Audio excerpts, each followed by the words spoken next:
Hey, beautiful people, how's it hanging? Good Doc back again once again. You already know what to do. Like, subscribe, do all the good stuff to make yourself well versed in my content. Description area below. Recently, I've become really fascinated with art. More specifically, photography or photographic art.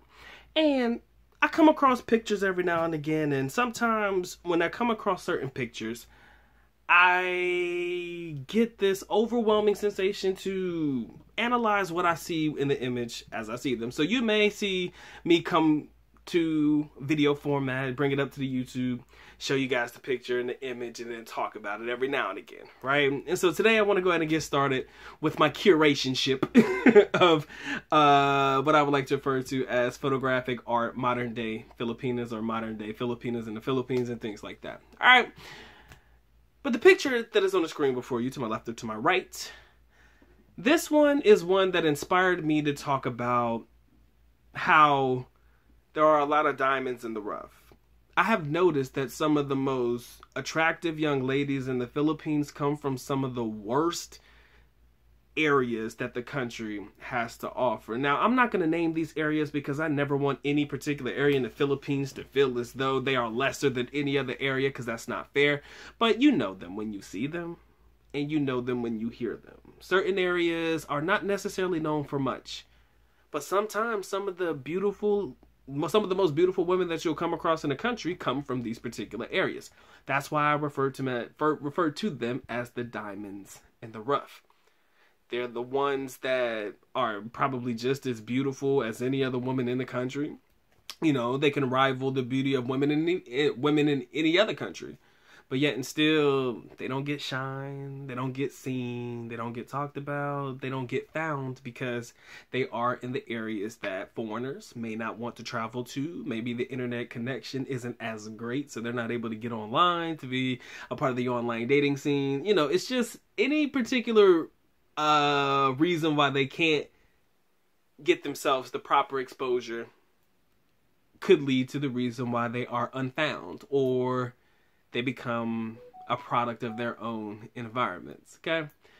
But the inspiration behind today's photo, ladies and gentlemen, diamond in the rough. Beautiful young lady.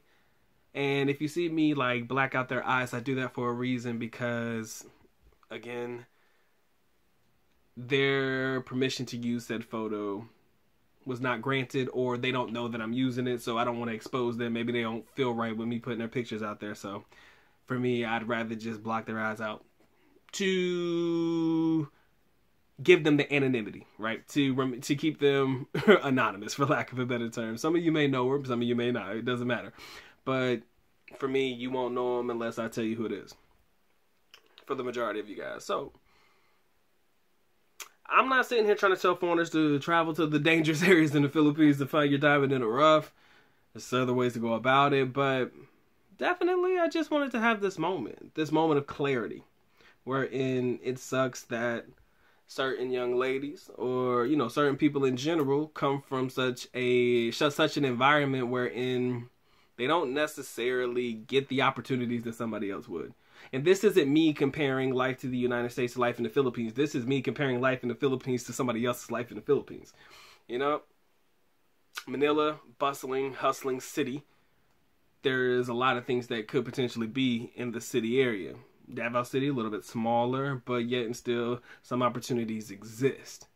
But when you're in an area that doesn't have a lot going on, you'll notice that a lot of Filipinas choose or opt to get out of those areas in order to provide themselves an opportunity to be exposed in certain industries. So if they want to become OFWs, they can go abroad, or things of that nature, or, you know, go to a school if they can afford to, or, you know, get a scholarship into one of the better schools in the country in another area for education, right?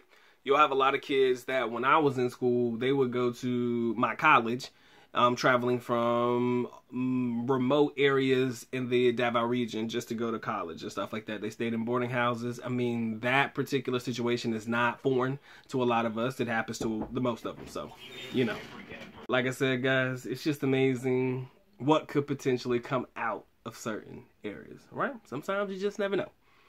And with that being said, good docs on to the next one, man. Y'all take care. Y'all stay blessed. Doc is out. Peace.